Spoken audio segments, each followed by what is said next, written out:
रविदीप हिरा दाविती देखणे, रविदीप हिरा दाविती देखणे, अदृश्य दर्शने संतांचिया, त्यांचा महिमा काय वर्णू मी पामर, नकळे साचार ब्रह्मादिका. तापली चंदन निववितो कुडी, तापली चंदन निववितो कुडी, त्रिगुण तो काढी संत संग. माय बापी पिंड पाळीला माया, जन्म मरण जाया संत संग. संतांचे वचन वारी जन्म दुःख, संतांचे वचन वारी जन्म दुःख, मिष्टान्न ते भूक निवारण. त्यांचा महिमा काय वर्ण मी पामर, नकळे साचार ब्रह्मादिका. तुका म्हणे जवळी न पाचारिता जावे, तुका म्हणे जवळी न पाचारिता जावे, संत चरणी भावेरी गावया. त्यांचा महिमा काय वर्णू मी पामर, नकळे साचार ब्रह्मादिका. भजे व्रजे कमंडलो, भजे सर्वांनी समस्त खंडनो.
अष्टांग ज्ञानेश्वरासी ममदते ज्ञानदाता दिनाशी नमस्कार ओ नमो सद्गुरु तुकया ज्ञान दीपा नमो सद्गुरु सच्चिदानंद रूपा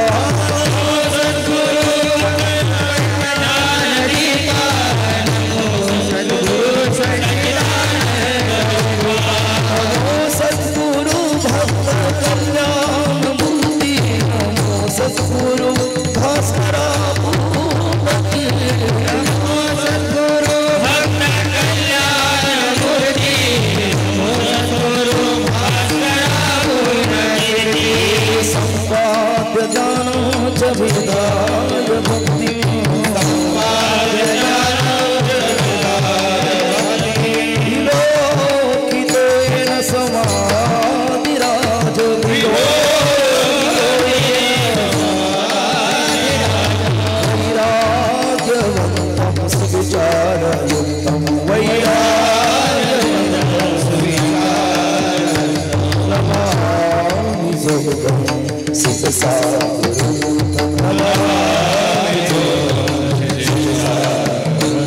नमामि जोगं शिरसा गुरुं नमामि जोगं श्री ज्ञानदेव श्री तुकाराम श्री ज्ञानदेव श्री तुकाराम श्री ज्ञानदेव श्री तुकाराम श्री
रविदीप हिरा दाविती देखणे रविदीप हिरा दाविती देखणे अदृश्य दर्शने संतांची या ट्रबल द्या थोडस त्यांचा महिमा काय वर्णुमी पामर न कळे साचार ब्रह्मादिका प्रस्तुत प्राप्त प्रसंगी भगवान माऊली महावैष्णव ज्ञानोबा यांचा 728 असणारा हा समाधी सोहळा म्हणजे समाधी सोहळ्याचं पाहिलं तर हे सप्तशतकोत्तर वरती रौप्य महोत्सवी वर्ष आहे आणि भगवान ज्ञानोबरायाचा जन्म सोहळा जर पाहिला तर हे सप्तशतकोत्तर वरती असणारं सुवर्ण महोत्सवी वर्ष आहे असा हा गोड दुग्ध शर्करा योग तुम्हा सर्व भाविकांच्या जीवनामध्ये लाभलेला आहे भगवान माऊली महावैष्णवच्या ज्ञानोबरायाच्या समाधी सोहळ्याकरता राई रखुमाई सहित 33 कोटी देवाचा नायक बळिया माझा पंढरीराव तो या देवाचाही देव अवताराच्या राशी तो हा उभा विटेवरी शंख चक्र गदा पद्म सहित करी असा असणारा भगवान परमात्मा चारी युगातील जपी तपी योगी मानव सिद्ध साधक या सर्वांना घेऊन या अलंकापूर नगरीमध्ये आज उपस्थित आहे आणि म्हणून जे भावनेत थोर आहेत जे कृतीत थोर आहेत आणि जे विचारात थोर आहेत साधू थोर जाना साधू थोर जाना साधू थोर जाना कलियुगी सदाचारात माऊली थोर आहेत सद्भावनेत माऊली थोर आहेत आणि सद्विचारामध्ये माऊली थोर आहे अशा थोर असणाऱ्या माऊली ज्ञानोबरायाचा थोर असणाऱ्या परमात्म्याच्या समवेत थोर अंतकरणाने सर्वांनी एकत्र येऊन केलेला ज्ञानोबरायाचा भव्य दिव्य स्वरूपाचा प्रतिवर्षाप्रमाणे याही वर्षी असणारा समाधी सोहळा आणि मग प्रत्येक धर्मशाळेमध्ये प्रत्येक संस्थेमध्ये प्रत्येक फळावरती आपली अंतकरणातील भगवान ज्ञानोबरायाची विषयाची असणारी कृतज्ञता प्रकट करण्याकरता छोट्या मोठ्या खाणी प्रत्येक ठिकाणी हा उत्सव आज चालू आहे प्रत्येक ठिकाणी चालू आहे त्यात काही फळाचा असा विशेष आहे काही संस्थेचा असा विशेष आहे काही धर्मशाळेचा असा विशेष आहे का ज्या ठिकाणी खूप चिंतन चांगलं ऐकायला भेटतं काही ठिकाणी खूप मृदंग चांगला ऐकायला भेटतो काही ठिकाणी खूप गायन कला चांगली ऐकायला भेटते मला वाटतं आपल्या फळाचा असा विशेष आहे का तिन्ही चांगल्या ठिकाणी पाहायला भेटतं विठ्ठल विठ्ठल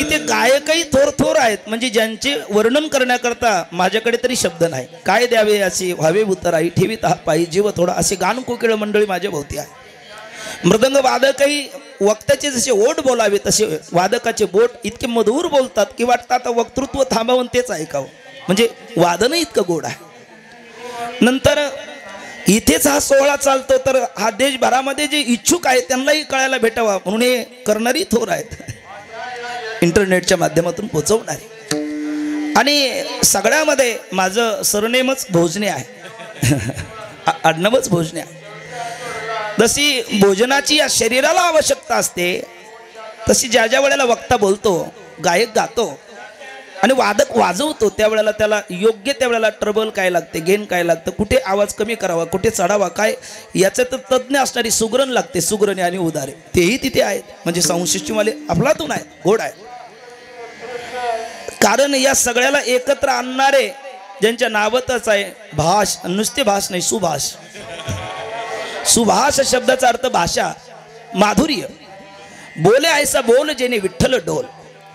असं बोलावं साच आणि मवाळ मितली आणि रसाळ शब्द जैसे कल्लोळ अमृताचे. माऊली म्हणतात वाचे बरवे कवित्व कवित्व रसिकत्व रसिकत्व परतत्व स्पर्श जैसा मधुरा बाणी ओठीन तुका म्हणे वाव पोटी. ही सगळी वचनं ज्यांच्याकडे बघून सार्थक आपल्याला पाहायला भेटतात ते गुरुवर्य हरिभक्त पारायण. आता मी त्यांच्या नातू सारखं वयाने शोभणारे आम्ही सगळी मंडळी, आणि कधी कधी ते म्हणतात बाबा या ना. आता हे सुभाषा आहे, हे त्यांच्या वाणीचा गोडवा आहे, आणि त्यांच्या माध्यमातून हे गेली 5 आणि हे 6वं वर्ष अत्यंत भव्य दिव्य स्वरूपामध्ये हा सोहळा साजरा होत आहे. त्याकरता अभिवादन शीनस्य नित्य वृद्धोपसेविना चत्वारी तसे वर्धनते आयु विद्या यशोबल.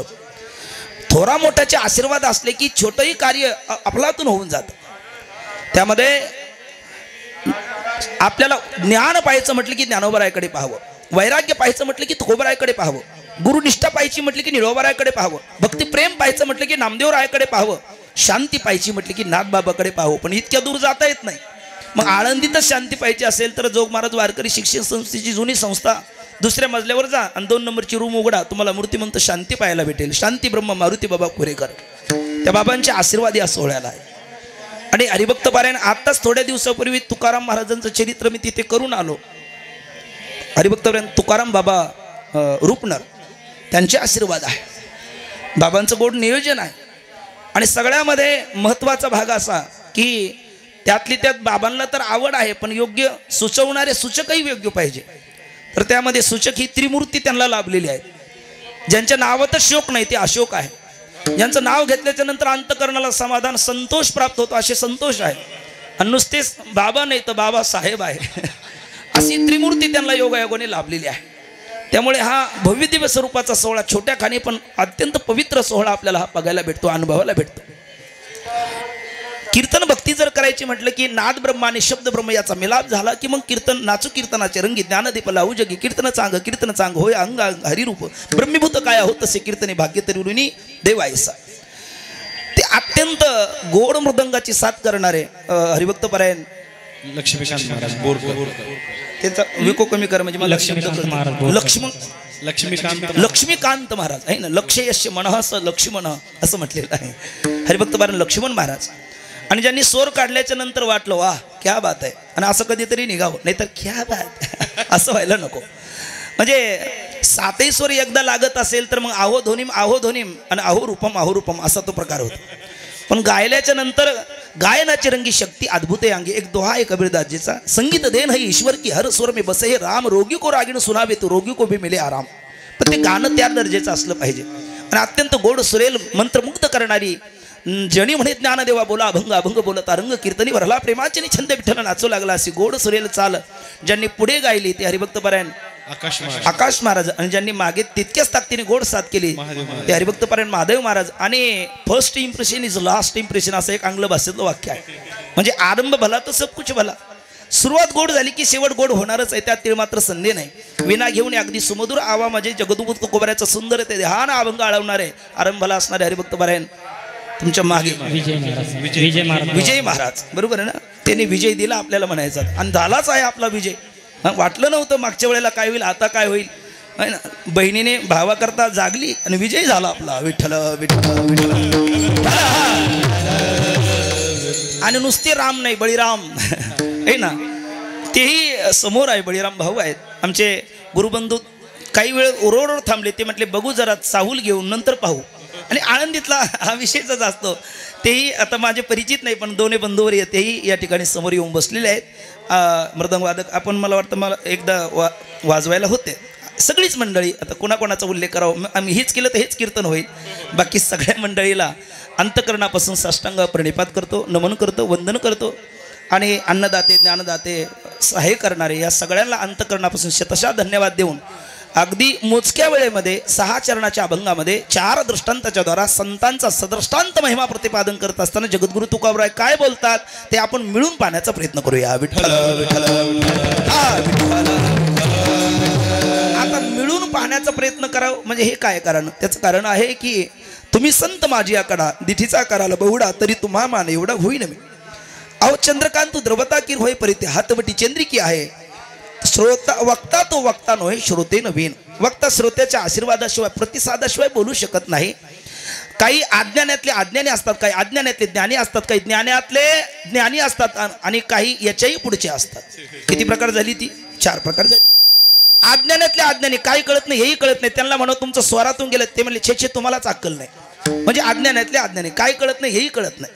दुसरा प्रकार आहे अज्ञानातले ज्ञानी. वासरात लंगड्या गाईला डिमांड असं आपल्याकडे म्हणतात व्यवहारात. ते अज्ञानातले ज्ञानी. काही ज्ञानातले अज्ञानी आहे ना. चांगदेव महाराज ज्ञानातले अज्ञानी. आता 1400 वर्ष जगलेत, पण मुक्ताईला म्हणावं कोरा ना कोरा. हे ज्ञानातले अज्ञानी. आणि वल्लभाचार्य, निमर्काचार्य, मध्वाचार्य, रामानुजाचार्य, अस्मद आचार्यापर्यंत ज्ञानातले ज्ञानी. जगद्गुरु श्रीमंत आद्याचार्य शंकराचार्य महाराज हे ज्ञानातले ज्ञानी. पहिला अज्ञानातले अज्ञानी, दुसरे अज्ञानातले ज्ञानी, तिसरे ज्ञानातले अज्ञानी, चौथे ज्ञानातले ज्ञानी. आणि या 4ही प्रकारात न बसणारे ज्ञानी यांचे शिरोमणी. कारण उपजताची ज्ञानी हे वर्म जाणून आले लोटांगणी चांगदेव. किंवा माऊली म्हणतात तैसी दसेची वाट न पाहता वैश्येच्या गावा न येता बाळपणीच सर्वज्ञता वरी तया ते ज्ञानोबर आहे. म्हणून सगळ्या संतांनी जगद्गुरु तुकोबरेंनी राजा म्हणावं, नाथबाबांनी शिरोमणी म्हणावं आणि जनाबाई महाराजांनी त्यांना सागर म्हणावं. विठ्ठल विठ्ठल. ज्ञानी यांचा राजा गुरु महाराज म्हणती ज्ञान देव तुम्हारी से मज पामराले काय थोर मज पामराले ज्ञानी सुरुमणी वंदे तो का पूज्यस्थानी चिंतकाचा चिंतामणी ज्ञानोबा माझा चिंतकाचा चिंतामणी ज्ञानोबा साधकाचा माय सुख रूप ज्ञानोबा माझा सर्वांगी ज्ञानाचा सागर सखा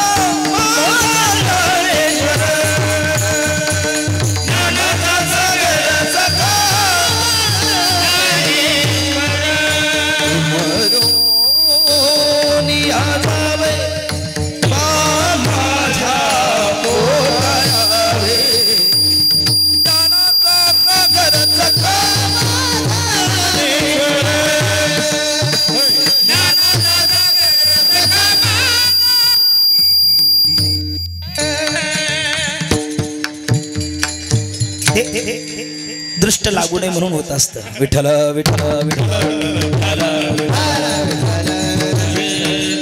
एखादी आई आपल्या लेकराला खूप चांगला शृंगार करते. आता ते बाळ काय त्या शृंगारात ते जाणे ज्ञानोबा म्हटलेले ते सोहळे भोगणे माऊली देठी. ते बाळकाला काही कळत नाही, पण त्या बाळाला कुणाची नजर लागू नये म्हणून आई काय करते थोडंसं काजळही लावते. तसं आपल्या या सोहळ्याला नजर लागू नये म्हणून थोडंसं ते चिरकतं, मध्ये थोडंसं होतं. ते थोड़ा थोड़ा बड़े बड़े शोरों में छोटी छोटी बातें होती रहती है. विठ्ठल विठ्ठल.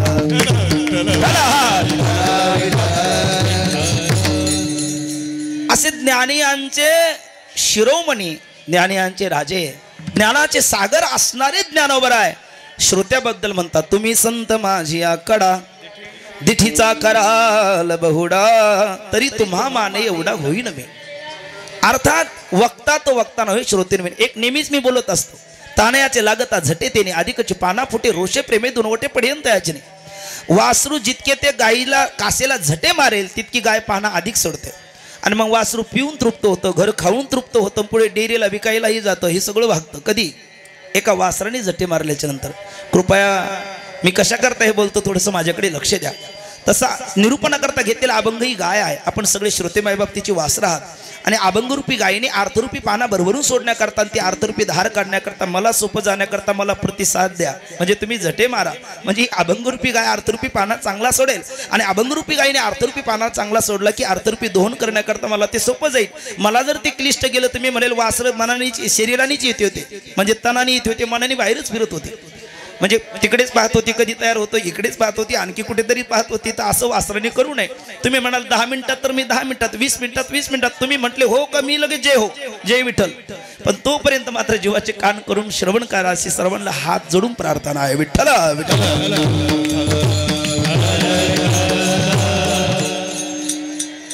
अभंगाचा शब्दाच्या भाव मी आरंभी आपल्या समोर ठेवतो, कारण अभंग थोडासा मोठा आहे, वेळ फार कमी आहे. वाटचाली वारीतलं हे कीर्तन आहे. प्रत्येक ठिकाणी आपल्याला प्रत्येकालाच प्रत्येक ठिकाणी हजेरी लावायची असते. जसा शेतकऱ्याचा कापसाचा हंगाम असतो तसा हा रामकृष्ण हरी विठ्ठल विठ्ठल. आता सगळ्यांची धावाधाव असते, करी ऐशी धावाधावी आणि चित्त लावी चरणापे. म्हणून थोडा आपण एकाग्र होऊन थोडे पाहण्याचा प्रयत्न करूया.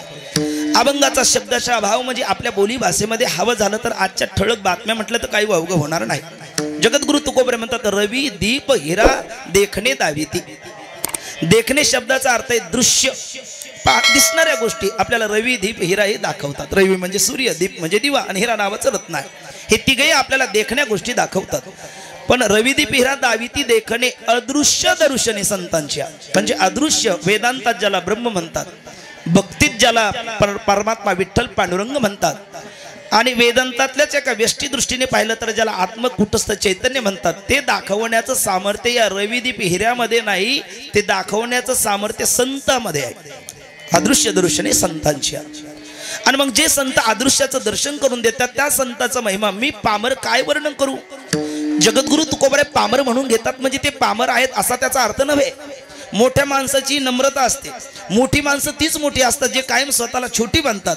जी कायम मनाने स्वतःला मोठी मानतात ते लोकांच्या नजरेत छोटी ठरतात. म्हणून आपण कायम ज्याला महान व्हायचं असेल त्यांनी स्वतःला कायम लहान समजावं. हा तुकोबऱ्याचा दिव्य संदेश ध्रुवपदामध्ये पाहायला भेटतो. त्यांचा महिमा काय वर्णन मी पामर. तुकोबरा काय पामर आहेत का. पण बघा तुम्ही आता या अन्न क्षेत्रात कोणाचं ज्यांचं अन्नदान आहे ते संकल्प सोडताना म्हणतात वारकरी मंडळी गरिबाची मीठ भाकरी भाजी भाकरी गोड करून घ्या. आता 56 प्रकारचा भोग आहे, सुग्रास भोजन आहे, षडरसाने युक्त आहे, पण तरी तो म्हणतो गरिबाची भाजी भाकरी गोड करून घ्या. याचाच अर्थ काय. याचाच अर्थ आहे की त्याची नम्रता आहे. तसं जगद्गुरु तुकोबराय स्वतःला पामर म्हणून घेतात म्हणजे ते पामर आहेत असा त्याचा अर्थ नव्हे. तुकोबरायची नम्रता आहे, लीनता आहे. आणि म्हणून तर तुका झाला असे कळस म्हटलेला आहे. अनुरेणुया थोकडा तुका आकाशा एवढा. का आकाशा एवढे झाले. कारण नम्र झाला भूता त्याने कोंडिले अनंता नव्हे अनंत रूपच ते झालेले आहे. म्हणून असे असणारे जगद्गुरु तुकोबराय म्हणतात त्यांचा महिमा जे अदृश्य आत्मतत्वाचं दर्शन करून देतात त्या संतांचा महिमा मी पामर काय वर्णन करू. पण मग आपल्यासारखे जिज्ञासू मुमुक्षु साधक होते ते म्हटले महाराज भक्ताचा महिमा भक्तची जाणते. दुर्लभ या गती अनेक असे. गुणीजनाची किंमत गुणीजनाला, विद्वानाची किंमत विद्वानाला, कलावंताची किंमत कलावंताला. एका राजाला जाणणारा राजा लागतो. एका प्रत्येक क्षेत्रातला जो दर्दी आहे त्यालाच ते कळतं. ज्ञानोबराय म्हणतात जो जेथीचे गौरव नेणे तयासी ते भिंगुळवाने अप्रसंगतेने तो म्हणावाची की. म्हणजेच आपल्या व्यवहारात म्हणाय टिंब टिंबला गुळाची चव काय. तुम्हाला लक्षात आलेला म्हणजे जो दर्दी असेल तोच त्याचं वर्णन करू शकतो ना. आता एखाद्याने 10 मारल्याच्या नंतर वाद अशी दाद देण्याकरता त्यातलं कळालं तर देईल ना. म्हणजे प्रत्येक क्षेत्रातला जाणताच व्यक्ती लागतो. तसं संतांचं भक्ताचा महिमा. एक छोटीशी गोष्ट सांगू का. सोनोपंत मामा दांडेकर यांची मी परंपरेने मारुती बाबाच्या मुखातनं ऐकलेली गोष्ट सांगतो. एका सलूनमध्ये राजा गेला आणि न्हावी दादा त्यांची हजामत करायला लागले. पण ते साबण वगैरे लावत असताना ते मध्येच दुसऱ्याशी गप्पा करतात.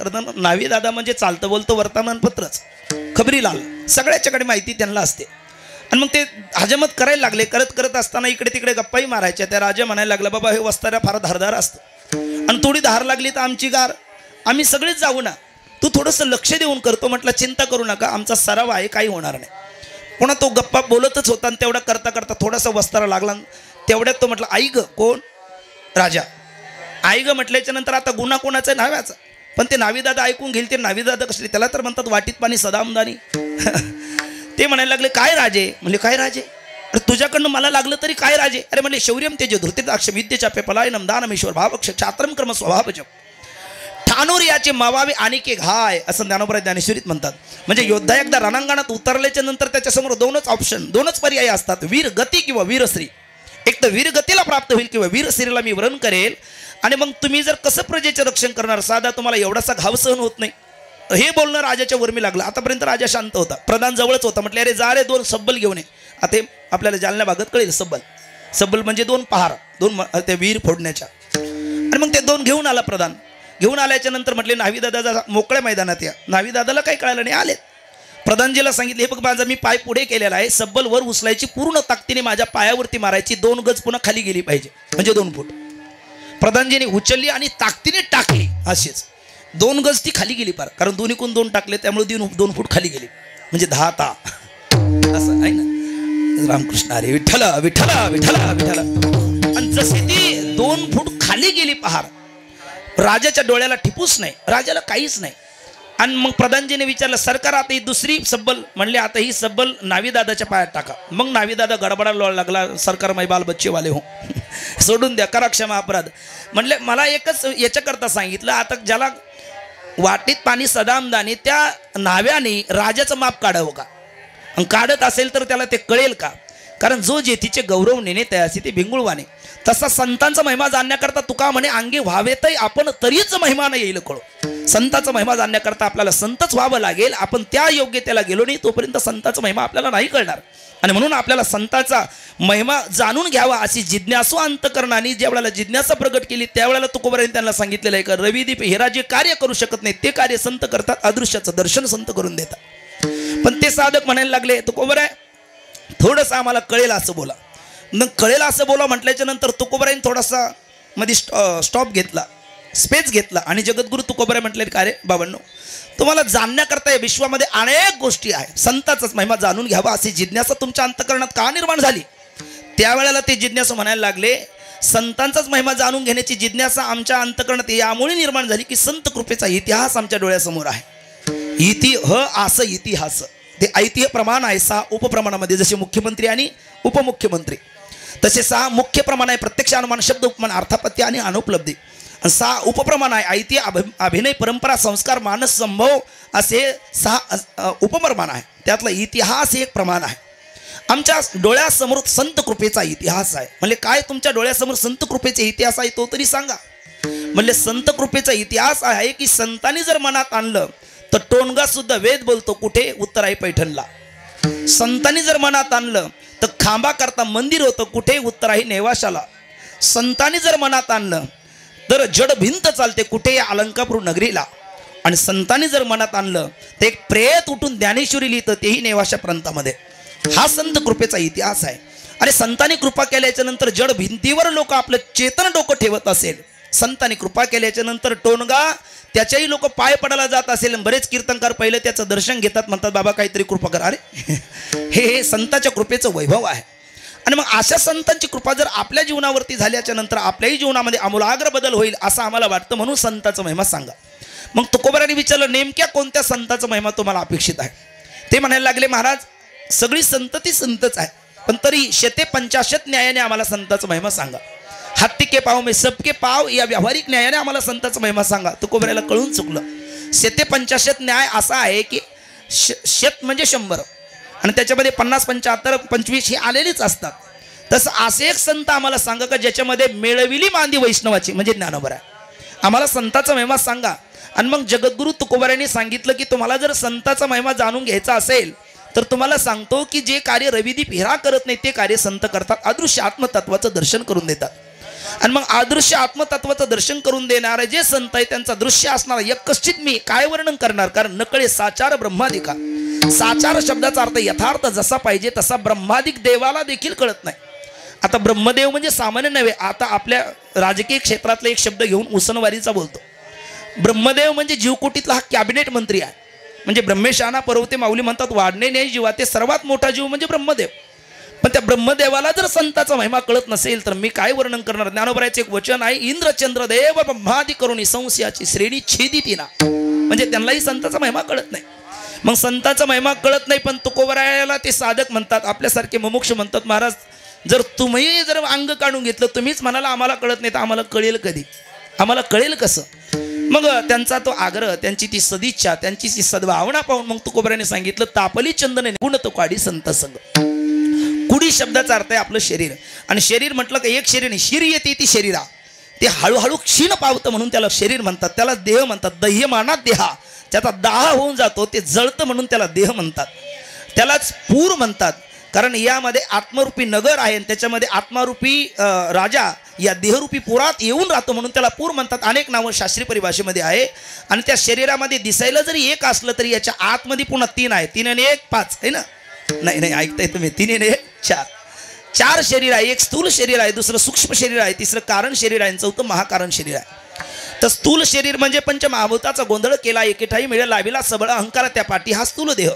सूक्ष्म शरीर म्हणजे पंच ज्ञानेंद्रिय पंचक्रमेंद्रिय पंचप्राण मनबुद्धी चित्तांकार 19 घटक ज्याच्यात येतात तो सूक्ष्म शरीर.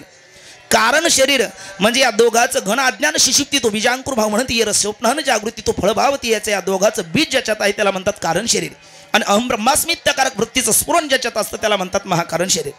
पण त्याच्यातला जो नंबर 2चा देह आहे सूक्ष्म देह. स्थूल देहाला आपण चंदन ताप आला आणि त्याला जर चंदनाचा लेप दिला तर स्थूल देह शांत होतो. पण तुकोबरायचंच वचन आहे मनाच्या तळमळे चंदन ही अंग पोळे. किंवा ती गोपिका म्हणते चंदनाची चोळी चंदनाची चोळी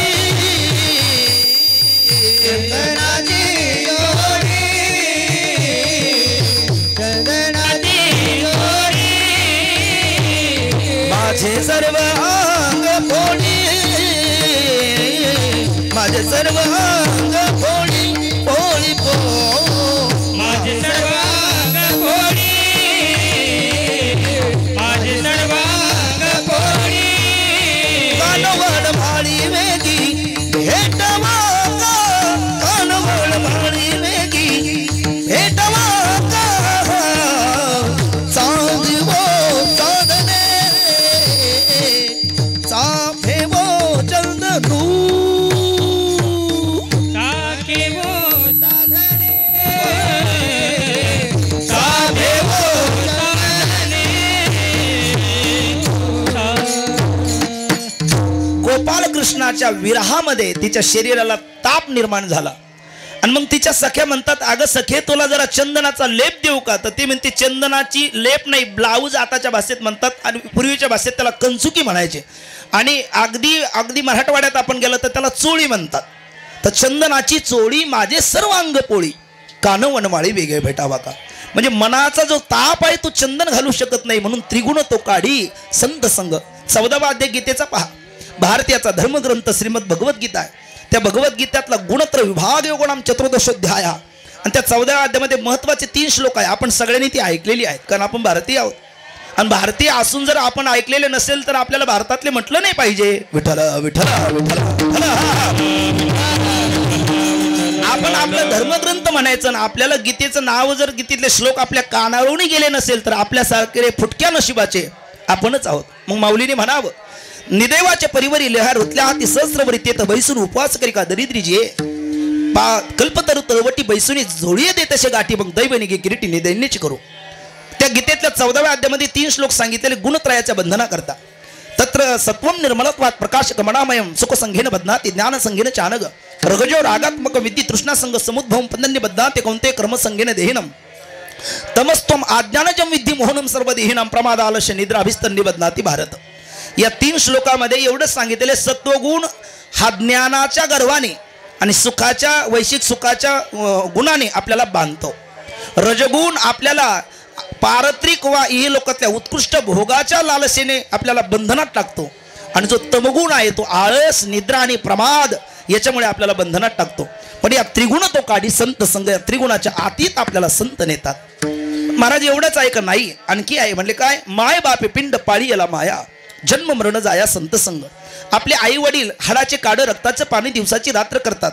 श्वास आटवतात रक्त आटवतात हाड झिजवतात आणि या पिंडाला या शरीराला आपल्या पाल्याला आपल्या बाळाला सर्व काही झोकून देऊन त्याला लहानचं मोठं करतात. जगत त्याला दाखवतात. पण किती मोह ममतेने प्रेमाने आई वडिलांनी या शरीराचं पालन केलं तरीही आईबाप आपलं आत्यंतिक कल्याण म्हणजे जन्म मरणाच्या भोऱ्याच्या आतीत नेऊ शकत नाही. त्यांना नेण्याची इच्छा नाही असा त्याचा अर्थ नाही. पण का नेऊ शकत नाही याचं कारण आहे हित नाही ठावे जननी जनका दावीला लौकिका चारते. म्हणून माय बापे पिंड पाळीला माया पण जन्म मरण जाया पुनरपि जननम पुनरपि मरणम पुनरपि जननी जठरे शयनम यह संसारे कलुस्तारे कुपया पारे पाय मुरारे भज गोविंदम भज गोविंदम गोविंदम भज मूढमते भज गोविंदम भज गोविंदम गोविंदम भज मूढमते. वा पुनरपि जननम पुनरपि मरणम पुन्हा पुन्हा जन्माला येणं आणि पुन्हा पुन्हा मरणं हा जो आपल्या पाठीमागे लागलेली परंपरा आहे त्यातून मुक्त करणारे संत आहे म्हणजे विदेह कैवल्य देणारे संत आहे. आणि एवढंच का नाही आणखी महाराज म्हणतात संतांच्या वचनामध्ये अशी ताकद आहे अशी शक्ती आहे, अशी पावर आहे, असं सामर्थ्य आहे की ते साधवा शांतरागा काम क्रोध विवर्जिता ब्रुवंतीयन महाराज तत्संसार निवर्तकम असं उपनिषदात म्हटलेलं आहे. परोक्षात्म विज्ञानम शाब्दम देशिकपूर्वकम बुद्धिपूर्वक कृतम पापम कृष्णम दहती वन्यवद. अपरोक्षात्म विज्ञानम अपरोक्षात्म विज्ञानम शाब्दम देशिकपूर्वकम संसार कारण अज्ञान तमश्चंड भास्कर. पंचदशीतले तत्वविवेकामधले शेवटचे 2 श्लोक आहे. म्हणजे संतांच्या परोक्ष वचनाचं सामर्थ्य काय आणि अपरोक्ष वचनाचं सामर्थ्य काय. म्हणून संतांचे वचन वारी जन्म दुःख. बघा आपलं डोकं दुखायला लागलं, आपण एखादी कॅप्सूल घेतो मग म्हणतो आहा बरं वाटतं. आता आपलं पोट दुखायला लागलं, मेडिकलवर जातो एखादी कॅप्सूल घेतो, लगेच आपल्याला बरं वाटतं. एखाद्या वेळेला बद्धकुष्ठाचा त्रास होतो. आता हे बिभत्स रसातला दृष्टांत मी विस्तार करत नाही, कळाला तर कळून घ्या, नाही तर सोडून द्या. बद्धकुष्ठतेचा त्रास होतो त्यावेळेला आपण एखाद्या या मेडिकलवरती जातो, एखादी गोळी घेतो आणि मग थोड्या वेळामध्ये जाऊन आल्याच्या नंतर बरं वाटतं आता त्यागा शांतीनंतर. म्हणजे प्रत्येक आपल्याला कुठला आजार जडला की आपण ते काय आहे का असं असं असं विठ्ठला विठ्ठला तसंच आहे. आपल्याला बऱ्याच वेळेला अगदी दिवसाची रात्र करतो, फार प्रयत्न करतो, पण पहिले पाडे 25च होतात. यश काही येत नाही. खेती करे तो लांगा लोंगा, मच्छी पकडे तो झांगा झुंगा, साधू बने तो भी उलटा टांगा. म्हणजे बरीच लोक व्यवसाय बदलून पाहतात. इकडे नाही जमलं तर इकडे, इकडे नाही जमलं तर इकडे, इकडे नाही जमलं तर तिकडे, तिकडे नाही इकडे, धोबी का कोत्ता घर का ना गाठ का असं होऊन जातं. कुठंतरी एकनिष्ठ राहिलं पाहिजे. आपण एकदा वादन करायला लागलो ना त्याच्यातच करिअर घडवावं. आपण गायन करायला लागलो का त्याच्यातच झोकून द्यावं. आणि आपण एखादं निरूपण करायला लागलो का त्याच्याकरता वाहून घ्यावं. आणि ही सगळी मंडळी वाहून घेणारी आहे म्हणून हे वैभव आहे. विठ्ठल विठ्ठल. मला सांगायचं हे होतं की संतांचे वचन वारी जन्म दुःख. मग आपण बघा बऱ्याच वेळेला अट्टास करतो, काही केल्या काही होत नाही, मग त्यावेळेला पश्चाताप करायचा नाही. लगेच आपण म्हणतो ठेविले आनंद तैसेची रहावे, ठेविले आनंद तैसेची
कॅप्सूलच घेणं नाही का.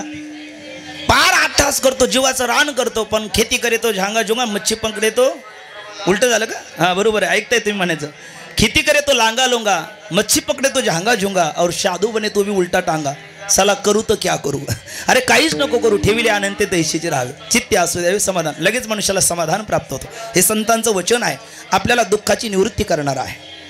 कधी कधी बऱ्याच वेळेला आपण काहीतरी करतो आणि मग काय मनुष्याला जीवनामध्ये यश आलं. ऐका, मनुष्याला जीवनामध्ये यश प्राप्त झालं ना, तो म्हणतो माझ्या स्वतःच्या प्रयत्नाने आलं.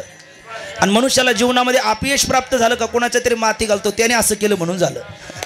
ही मनुष्याची स्वाभाविक प्रवृत्ती आहे. पण आपल्या जीवनामध्ये यश आलं तेही आपल्याला दुसरा कोणी आणून देत नाही, आणि आपल्याला अपयश आलं तेही दुसरा कोणी करून देत नाही. अपयश आलं आपले प्रयत्न कमी पडले, आणि यश आलं आपले प्रयत्न सफल ठरले. म्हणून अनेका रुसावे न लगे बहुता आपोल्या संचिता वाचून या. हे संत वचन आपल्याला धीर देणार आहे. म्हणून संतांचे वचन वारी जन्म दुःख मिष्टान्न ते भूक निवार. आता बारकावीने पहा किती फळं झालीत.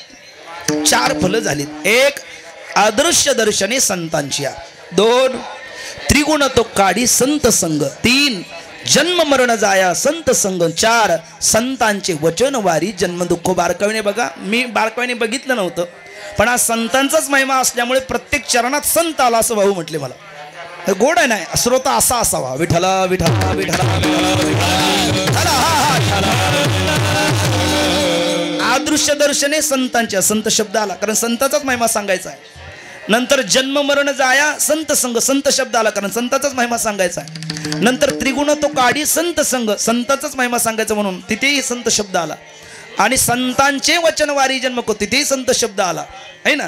म्हणजे चारही प्रयोजनामध्ये संतांचा सदृष्टांत महिमा सांगत असताना तुकोबऱ्यांनी 4 फलं सांगितली. तुकोबऱ्या आपल्यासारख्या साधकाला म्हणतात, हे जिज्ञासूंनो, हे मुमुक्षूंनो, जर तुम्हाला न दिसणारा ब्रह्म, आत्मा, भगवंत, देव पाहायचा असेल, जन्म मरण परंपरा खंडित करायची असेल, त्रिगुणाच्या आतीत जायचं असेल, प्रारब्ध असे जीवन जगत असताना प्रत्येक क्षण आनंदाचा गेला जावा असं वाटत असेल. बघा, कधीतरी आपल्याला कोणीतरी विचारतं का हो तुमचं कसं चाललं, आपण म्हणत असतो बरं चाललं. आता ते बरं असतं का आणखी कसं असतं ज्याचं त्याला माहिती. पण आपल्या तोंडाचे 12च वाजलेले असतात बघा.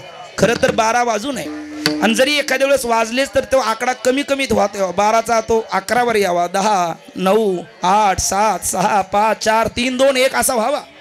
पण आपला 12चा 13वर, 13चा 14वर, 14चा आणखी कुठे कुठे जातो, कमी होत नाही. आणि संत मेरूपासून थोरे देह दुःखाचे डोंगरे दाटीचे परी भरे परी चित्त न दटे यम लब्ध्वाचा परम लाभ म्हणते नादिकम तथा यस्मिन स्थितो न दुःखेन गुरुडापी न विचारले. असे संत आनंदात का राहतात आणि आपल्याला का राहता येत नाही. मला असं वाटतं त्या अदृश्याचं दर्शन त्यांना झालेलं असतं म्हणून ते आनंदात राहतात. ते म्हणतात स्वभाव अधिकरणे भासमानत्व मिथ्यात्व. ज्या अधिष्ठाना ठिकाणी जो पदार्थ हा प्रतीतील येणारं जगत आहे, ज्या अधिष्ठान ब्रह्मस्वरूपाच्या ठिकाणी माझ्या आत्मस्वरूपाच्या ठिकाणी प्रतीतील येणारं जगत आहे, त्या जगताचा प्रतिकाली प्रतिउपय चेतनाच्या ठिकाणी प्रतीत येणारा जगदंतवादी पदार्थाचा त्रैकालिक अत्यंत अभावाचा निश्चय आहे. आणि निश्चयाचे बळ तुका म्हणे तेची फळ, किंवा बुद्धी निश्चय आत्मज्ञान ज्ञानेश्वरी. आणि हरिपाठातले गोड वचन आहे, बुद्धीचे वैभव अन्य नाही तुझे, एका केशी राजे सकळ सिद्धी. असा त्यांचा निश्चय झाला. अनिश्चयात फलश्रुती आहे. म्हणून आपल्याला ही 4 फलं प्राप्त व्हावी असं वाटत असेल. एक, अदृश्याचं दर्शन व्हावं, जन्म मरण परंपरेच्या आतीत जावं, जीवनमुक्तीचं विलक्षण सुख भोगायला भेटावं, त्रिगुणाच्या आती स्थिती प्राप्त व्हावी. असं जर वाटत असेल, ते साधक म्हटले वाटतं काय, वाटतंच म्हणले तो कोबरा आहे. त्याच्याकरता तर मरमर मरतोय आम्ही, अवरात्र धावतो. अरे कुत्रा काय धावेल त्याच्या पुढे आम्ही धावतो, पण सरड्याची धाव कुंपणापर्यंत. तसं आम्ही किती धावलो तर 3 अवस्थेच्या पलीकडची आमची धाव नाही, आणि किती मिळवलं तरी 5 विषयाच्या पलीकडे आमची मिळकत नाही. 3 अवस्था आहे, जागृती, स्वप्न आणि सुषुप्ती. आता आपण जागे आहोत. इथून खाल्लं तर झोपतो म्हणजे सुषुप्ती, आणि त्याच्यात पडलं तर स्वप्न, आणि तेच भयंकरच पडलं, वाघच आला ना आपल्या गळ्यात पडलं, अगं बाई काय झालं. म्हणजे अगं बाई माणूस नाही म्हणत, बाई म्हणते. विठ्ठला विठ्ठला विठ्ठला कशा करता बोलतो, म्हणजे यात विचार करा ना, आपल्या 3 अवस्थेच्या पलीकडे गती आहे का नाही. आता आहोत जागृत, नंतर सुषुप्ती, नंतर स्वप्न, पुन्हा जागृती, पुन्हा स्वप्न, पुन्हा सुषुप्ती. म्हणजे हेच चालू आहे. हे राडगाडगत चालू. उपजेते नासे नासेले ते पुनरपी दिशे घटिका यंत्र जैसे परिभ्रमेगा. याच्या आतीत कधी आपल्याला माहितीच नाही. बरं, एकदा या देशाचा अगदी टाटा असेल, रतनलाल टाटा गेले बिचारे, जगाकरता खूप काही त्यांनी केलं. गेले ते आज देहरूपाने जरी नसले, पण त्यांची स्मृती या भारत राष्ट्रातून कधीच जाणार नाही. एखादा टाटा असतो आणि एक फुटपाथवरचा भिकारी असतो. एक टाटा असतो आणि एक फुटपाथवरचा भिकारी आहे. एक देशाचा पंतप्रधान आहे तर एक हमाल आहे. एक अगदी घराघरात राहणारी उंदरं आहेत. घराघरात असती ती उंदरं आहेत. राज्यात महाराष्ट्रात आहे ते नरेंद्र आहेत. भारताचे पंतप्रधान ते नरेंद्र आहेत, बरोबर ना. आणि स्वर्गात आहे ते इंद्र आहे. पण या सगळ्यांची जर धाव पाहिली तर सरड्याची धाव कुंपणापर्यंत म्हणावं, तसं 5 विषयाच्या पलीकडे धाव नाही. मिळवलं तर शब्द, स्पर्श, रूप, रस आणि गंध. आणि मग ज्ञानोबराय म्हणतात, विषय विषयाचा पडिपाडू गोड परमार्थ लागे कडू, कडू विषय तो गोडू जीवाशी झाला. किती आपण धावलो बघा ना तुम्ही. किती धावलो तर 3 विषयाच्या अवस्थेच्या पलीकडे धाव नाही, आणि किती मिळवलं तर 5 विषयाच्या पलीकडे आपली मिळकत नाही. मग 3 अवस्थेच्या पलीकडे आपण जावं, 5 विषयाच्या आतीत आपल्याला प्राप्त करून घ्यावं असं वाटत असेल तर काय करावं, तेच तुकोबरा निरूपणा करता घेतलेल्या अभंगाच्या शेवटच्या चरणात सांगतात. तुका म्हणे जवळी न पाचारी तासावे, तुका म्हणे जवळी न पाचारी तासावे, तुका म्हणे जवळी न पाचारी तासावे, तुका म्हणे जवळी न पाचारी तासावे.